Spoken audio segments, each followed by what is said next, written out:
Hello everyone, it's Ryozo Tsujimoto from Capcom. Iceborne's second title update was just released the other day. We hope everyone is enjoying the content.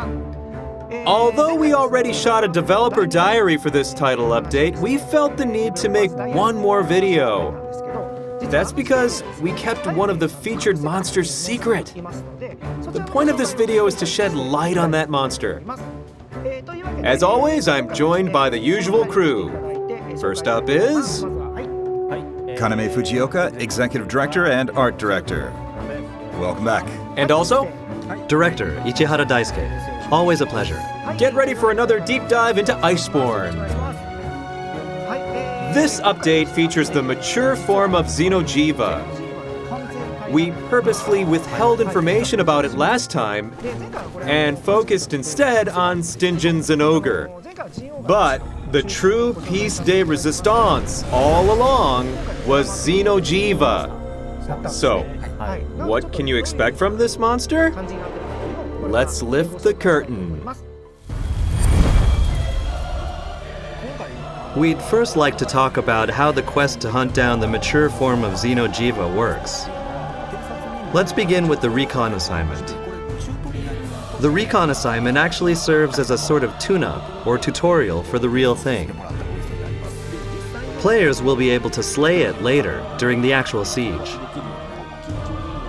The siege will be available starting on December 13th. For the time being, players can take on the Recon Assignment to learn more about the monster. Basically, the Recon is the entree and the siege is the main course. That's right. The siege takes place in the Gathering Hub. That's the place where 16 players all join forces so they can take down this monster together. Now to give a rundown of this quest.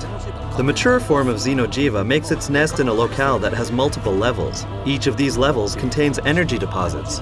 This monster has the ability to absorb this vital energy. When you attack it, its health will gradually decrease. As the monster's health gets low, it will start to absorb the level's energy to heal itself. After that, the cycle repeats. Attack the monster again, and it will absorb energy to restore its health. Once all of the level's energy has been depleted, the monster will escape by descending a level. As you continue the siege and corner the monster, you will ultimately be able to slay it. Just curious, is this monster's name really xeno'jiiva mature form? No, that's actually a temporary name. xeno'jiiva is a newly discovered monster that the guild named at the end of world. But the guild has yet to determine what to call its mature form. Yeah, it's quite the bone of contention. I see. Guess we'll have to wait and see what the guild comes up with. We're sure everyone would like to know about the quest rewards they can get. Let's touch on that a bit. The siege to slay the mature form of xeno'jiiva will be available during this limited time period. You can obtain rewards by slaying the monster, which includes carving it to obtain materials. You can use these materials to forge armor and weapons for both you and your palico. We think this armor has a pretty sleek design. At a glance, it's got a simple and form-fitting silhouette. But if you have the bonus skill activated and draw your weapon, the armor's true power will be unleashed. And visually, the armor changes slightly. Part of this armor's appeal is when you draw your weapon and see this change, and how this change matches with the bonus skill. We hope that this will create a unique gameplay experience. For this quest, we've implemented a different method for obtaining weapons. Once you've slayed the monster with other players in the Gathering Hub, you'll receive a special type of weapon called an awakened weapon. Once these awakened weapons are appraised, you'll be presented with a batch of weapons. You'll then get to choose which weapons you want to take.